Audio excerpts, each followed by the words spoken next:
How's it going everyone? Bibi here with another Bibi's Pick, a weekly series where I pick an anime that I've seen in English and recommend it to all you awesome people at home.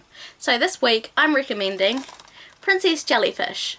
Princess Jellyfish is an 11 episode series based off of an ongoing manga which has 16 volumes so far. This series is about an otaku named Tsukimi Kurashita who lives in an apartment building called Azumizukan. Along with Tsukimi, there are 5 other women who live in this apartment building. They all have their own very niche hobbies, they hate trendy people, and they are afraid of men. One day, Tsukimi comes across a beautiful young woman who stands up for her after she had to have a confrontation with a male shopkeeper. The reason why Tsukimi was having a confrontation with this man is because there was a jellyfish that was in a tank with another jellyfish that shouldn't have been in there, and one of them was going to die. Tsukimi, being the type of person she is, she had to do something about this. She loves jellyfish, and she decided to speak to this man who she's afraid of.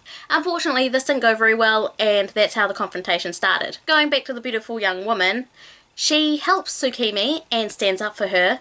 She also goes and buys the jellyfish for Tsukimi, seeing that she loves them so much. They bring the jellyfish back to Azumizukan. Unfortunately, because this young woman is one of those trendy people that the tenants of Azumizukan don't like, things didn't go very well when she came into the flat. After sorting out some of the issues with some of the tenants, they go up to Tsukimi's room and the trendy woman falls asleep on her floor. Tsukimi wasn't overly thrilled with this, but she let it happen, seeing as she helped her out. The next day, Tsukimi gets up and sees that there's a wig on the floor. She kind of figures that, okay, yes, she's a trendy person, so she'll wear a wig. But, lo and behold, this trendy woman is not a trendy woman at all. She is a man. And so the story progresses from there, where Tsukimi has to hide the identity of this so-called young woman because she is a man.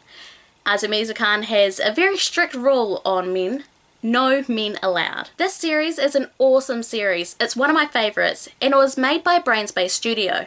It was released in Japan in 2010, and then it came out with an English dub in 2012. This series is sweet, charming, and totally hilarious. I enjoyed every minute of it, and the story progressed very well. The characters themselves are charming, and I found them very endearing. I loved how each individual character had their own personalities, and they had their own hobbies. From one character who enjoyed making traditional Japanese clothing for herself as well as her Japanese dolls, to another character who loves trains, and then another character that is in love with old men. There is so much personality in this series, and I feel that really adds to the story, having such diverse characters. Tsukimi as a main protagonist is charming, and I feel like that she suits the role perfectly. Her quirkiness and her awkwardness just makes her really enjoyable to watch. When this series first aired in 2010, I felt like it was an amazing series from the beginning, and the Japanese dub was really good.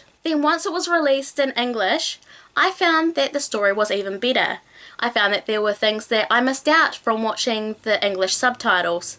So I think that if you're going to watch this series, you could watch it either in Japanese with English subs or with the English dub, because the English dub is really good.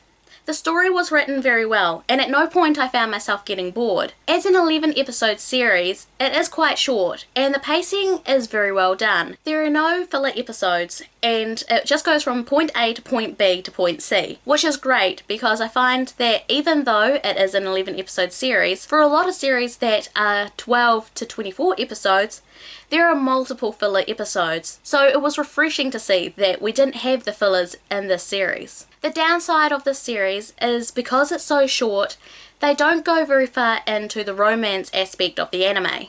Sure, the parts that they did put in was great, and you did get very invested in which character that Tsukimi was going to end up with. I won't say much more than that because I don't want to spoil the small part of romance that is in it, but I found myself getting invested and hoping that she was going to be with one character than the other. Even though the story was great, again, because the series was so short, the ending was rushed. It felt like they put in a Deus Ex Machina ending just so then they could finish it. Unfortunately, I was left with the feeling like I wanted more.